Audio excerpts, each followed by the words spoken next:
नमस्कार साथियों, स्वागत है आप सभी का आपके अपनी परिवार स्टेनो RWA पर। आज फिर एक नई डिक्टेशन के साथ मैं हाजिर हूँ। यह डिक्टेशन 400 शब्दों की होगी, जिसको 5 मिनट में बोला जाएगा। डिक्टेशन लिखने के बाद आपको इस वीडियो को रोक लेना है और अपने मोबाइल से समय लगाना है। जो बच्चे UPSSC स्टेनो की तैयारी कर रहे हैं, उनको अधिक से अधिक 30 मिनट का समय डिक्टेशन को बनाने में लेना है। और जो विद्यार्थी UPSI स्टेनो की तैयारी कर रहे हैं, उनको एग्ज़ाम में तो 40 मिनट मिलेंगे, परंतु आपको अधिक से अधिक 35 मिनट ही लेने हैं। 35 मिनट में ही आपको अपनी डिक्टेशन बनानी है और उसको रीचेक भी करना है।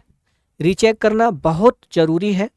रीचेक करने से आपको अपने शब्दों को ठीक करने का मौका मिलता है। तो डिक्टेशन लिखने के बाद आप डिक्टेशन को रीचेक ज़रूर किया करें, लेकिन ध्यान रहे तय समय के अंदर ही।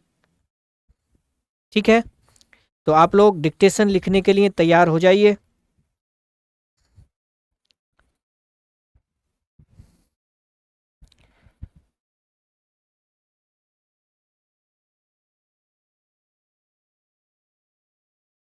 तैयार हो जाइए सभी लोग डिक्टेशन लिखने के लिए। 10 सेकंड बाद जो मेरे शब्द होंगे वे डिक्टेशन के शब्द होंगे।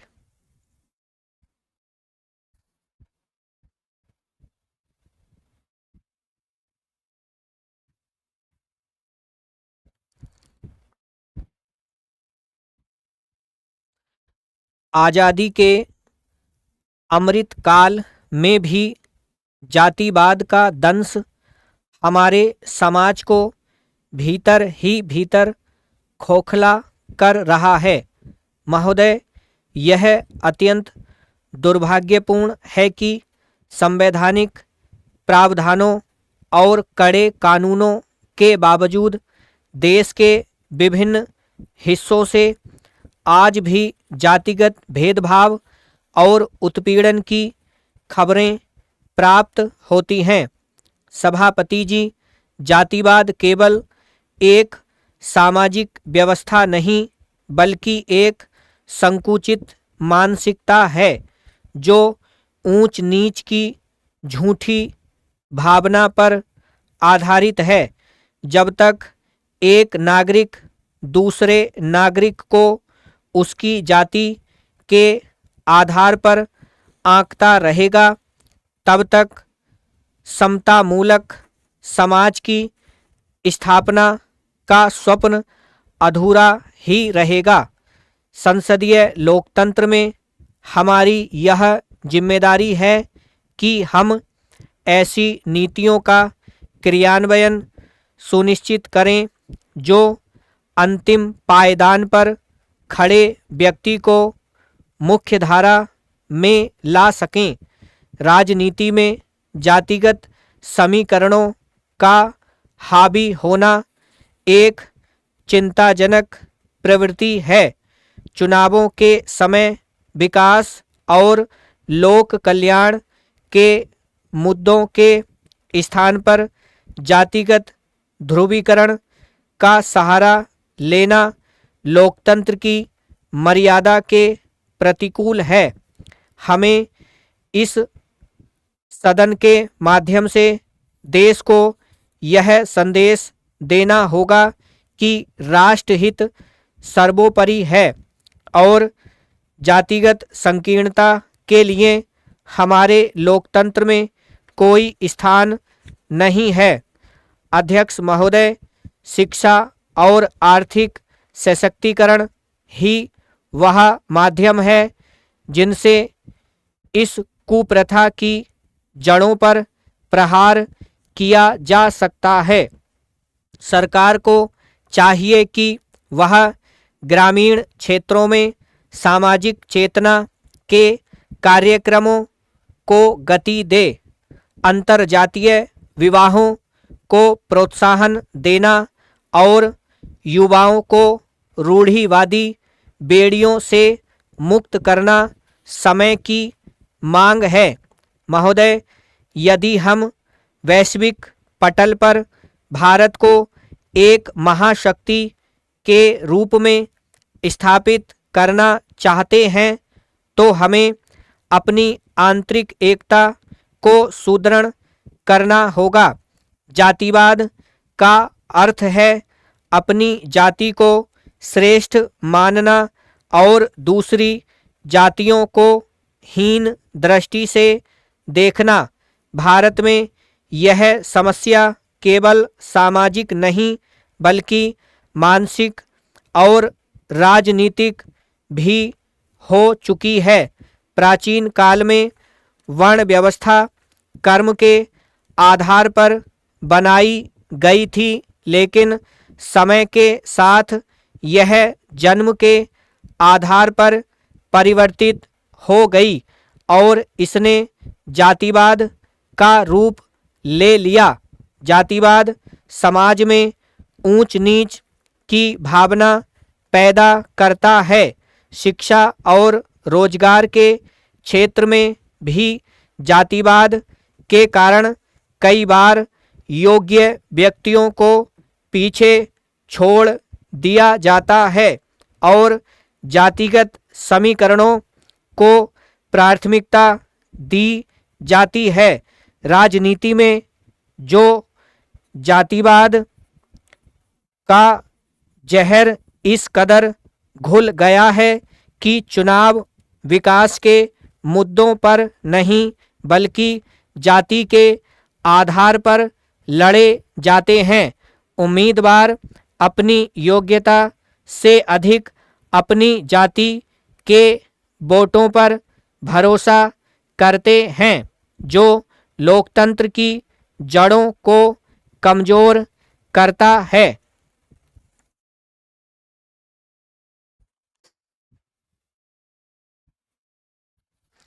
तो मित्रों, यह डिक्टेशन 5 मिनट में कंप्लीट की गई है। जो विद्यार्थी यूपी SSC स्टेनो की तैयारी कर रहे हैं उनको डिक्टेशन बनाने के लिए अधिक से अधिक 30 मिनट अथवा 35 मिनट का समय लेना है। और जो विद्यार्थी UPSI स्टेनो की तैयारी कर रहे हैं उनको नोटिफिकेशन में तो 40 मिनट दिए गए हैं, परंतु आपको कोशिश करनी है कि 35 मिनट में ही आप अपनी डिक्टेशन को बनाएं और रीचेक भी करें। तो चलिए, आगे की वीडियो आपको 30 मिनट 35 मिनट इतने मिनट के बाद चलानी है। तो आप शुरू हो जाइए, डिक्टेशन बनाना शुरू करिए। आगे की वीडियो डिक्टेशन बनाने के बाद ही शुरू करें।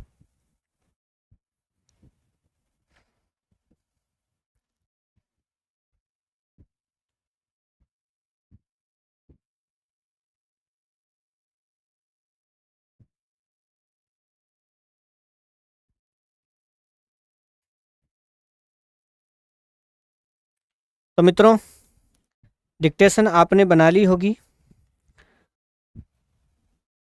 और उसको रीचेक भी किया होगा, ऐसी मैं उम्मीद करता हूं।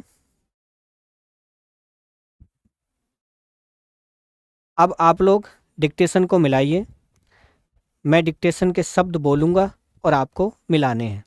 ध्यान रहे, जो बच्चे UPSSC स्टेनो वाले हैं,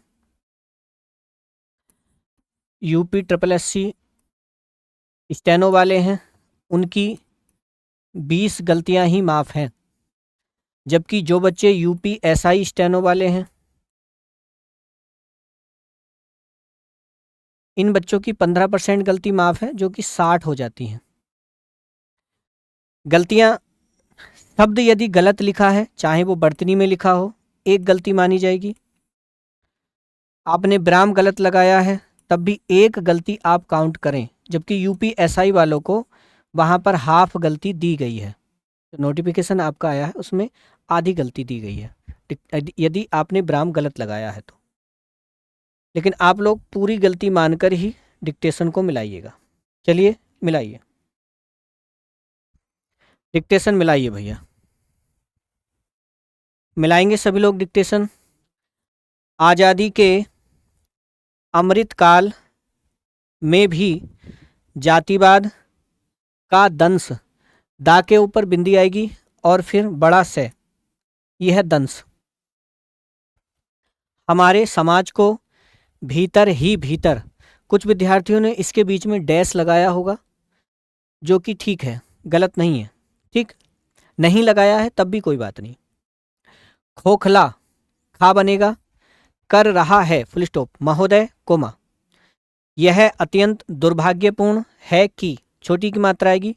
संवैधानिक, छोटा से आएगा, उसके ऊपर बिंदी, और बिना पेट चिरा बा, उसके ऊपर डबल मात्रा। प्रावधानों और कड़े कानूनों के बावजूद, पहले वाले बै का पेट चिरेगा, कोमा, देश के विभिन्न हिस्सों से आज भी जातिगत भेदभाव और उत्पीड़न की खबरें, बिंदी आएगी, प्राप्त होती हैं, बिंदी ब्राह्म।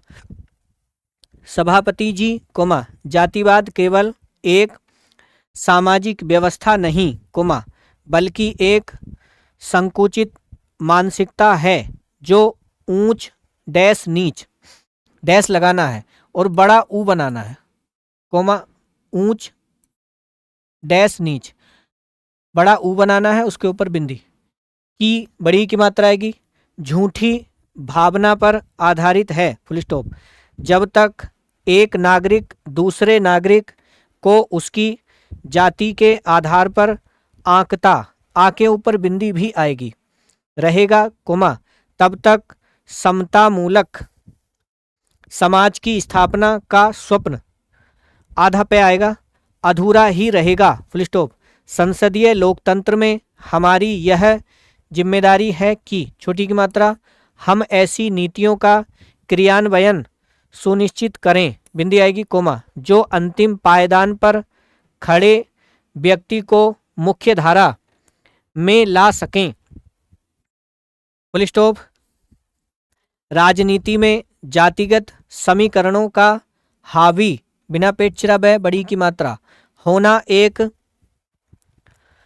चिंताजनक प्रवृत्ति है, फुल स्टॉप। चुनावों के समय विकास और लोक कल्याण के मुद्दों के स्थान पर जातिगत ध्रुवीकरण, जहाँ पर भी करण प्रत्यय जुड़ता है उससे पहली जो मात्रा होती है वो बड़ी की हो जाती है। 90% 90% केसों में करण जुड़ने पर बड़ी की मात्रा ही आती है, ठीक है। तो ध्रुव में करण जोड़ा तो ये हो गया ध्रुवीकरण, बड़ी की मात्रा। का सहारा लेना लोकतंत्र की मर्यादा के प्रतिकूल है, फुल स्टॉप। हमें इस सदन के माध्यम से देश को यह संदेश देना होगा कि, छोटी की मात्रा आएगी, राष्ट्रहित सर्वोपरि है और जातिगत संकीर्णता के लिए हमारे लोकतंत्र में कोई स्थान नहीं है, फुल स्टॉप। अध्यक्ष महोदय, कोमा, शिक्षा और आर्थिक सशक्तिकरण, पहले छोटा सा उसके बाद बड़ा सा, छोटी की मात्रा। देखिए यहाँ पे करण जुड़ा है तो इसमें बड़ी की मात्रा आई है, ठीक है, सॉरी, इसमें छोटी की मात्रा आई है। सशक्तिकरण जब करण जोड़ेंगे इसमें तो इसमें छोटी की मात्रा आएगी, ठीक। ही वह माध्यम है जिनसे इस कुप्रथा की जड़ों, बिंदी आएगी, पर प्रहार किया जा सकता है, फुल स्टॉप। सरकार को चाहिए कि, छोटी की मात्रा, एक मिनट, सशक्तिकरण शब्द पे आ जाओ, आर्थिक सशक्तिकरण ही वह माध्यम है, बिंदी आएगी, जिनसे इस कुप्रथा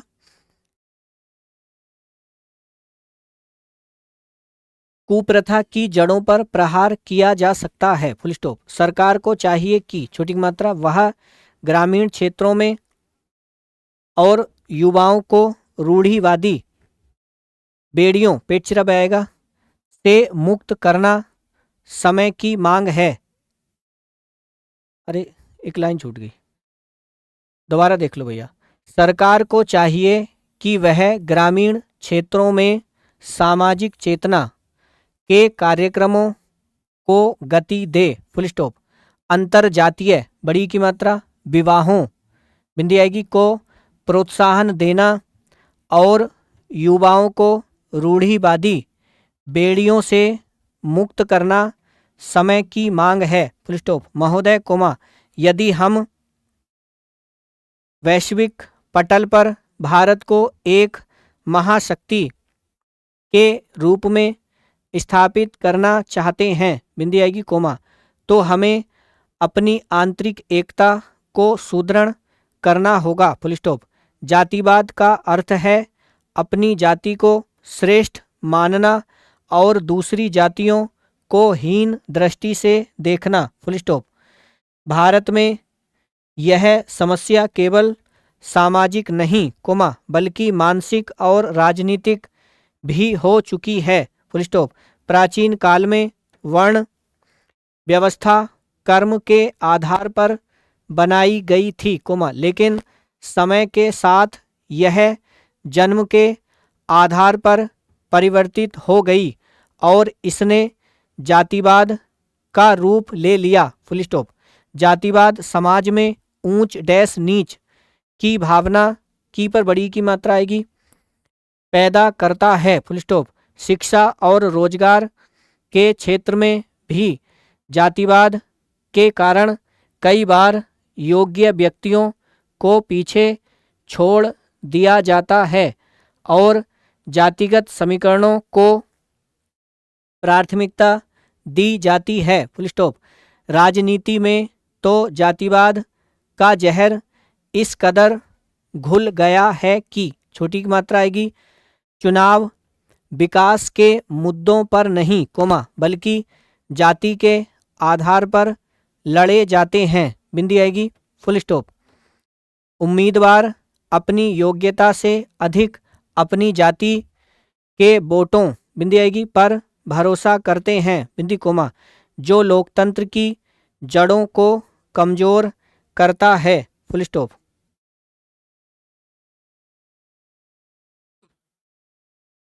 तो ये आपकी डिक्टेशन थी। इसको आपको गलतियों के लिए जो यूपीएसआई वाले बच्चे हैं जो यूपीएसआई स्टेनो वाले बच्चे हैं आपकी 60 गलतियां माफ़ हैं और इसमें भी ब्राम की गलती यदि आपने कहीं गलत ब्राम लगा दिया है मतलब ब्राम की जो गलती है वो हाफ आई है आधी। ठीक है। कुल मिलाकर के 60 गलतियां बहुत होती हैं।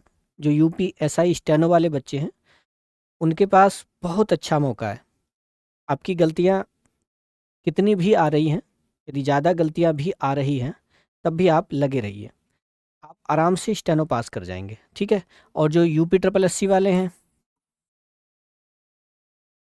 आपको 20 से अधिक गलती नहीं करनी है जबकि यूपीएसआई वाले जो बच्चे हैं उनको 60 गलतियां माफ़ हैं। ठीक है। 3 गुना माफ़ है आपके हिसाब से। तो आप लोग जो शब्द आपके गलत होते हैं उन पर ध्यान दीजिए कि शब्द क्यों गलत हुआ। यदि बर्तनी में गलत है तो उसकी वही हमने जो पहले बताया है कि आप लोग उसकी कॉपी बनाकर रख लें। जो शब्द बर्तनी में गलत होते हैं उन पर रोज़ाना ध्यान दें। कॉपी खोलें और उसमें देखें कि कितने शब्द हमारे बर्तनी में गलत गए थे। बर्तनी एकदम नहीं सुधरती धीरे धीरे सुधरती है इसलिए हम आपको मैटर बोलकर मिलवाते हैं ना कि सॉफ्टवेयर पर क्योंकि बोलकर जब हम आपको मिलवाते हैं तो आपको अपनी गलती का पता चलता है कि मैंने यहाँ बिंदी नहीं लगाई यहाँ मैंने इसमें मात्रा गलत लगा दी तो ये शब्दों का आपका पता रहता है। तो आप लोगों की कितनी गलतियाँ गई हैं ये आप हमें कमेंट बॉक्स में बताएं और वीडियो आपको कैसी लगती है ये भी कमेंट बॉक्स में आप ज़रूर बताएं। चैनल पर नए हैं तो सब्सक्राइब कर लें। ऐसी ही वीडियो ऐसी ही नई से नई क्लासें आपके एग्ज़ाम के लिए हम लाते रहेंगे। तो जुड़े रहें हमारे परिवार से। धन्यवाद। नमस्कार।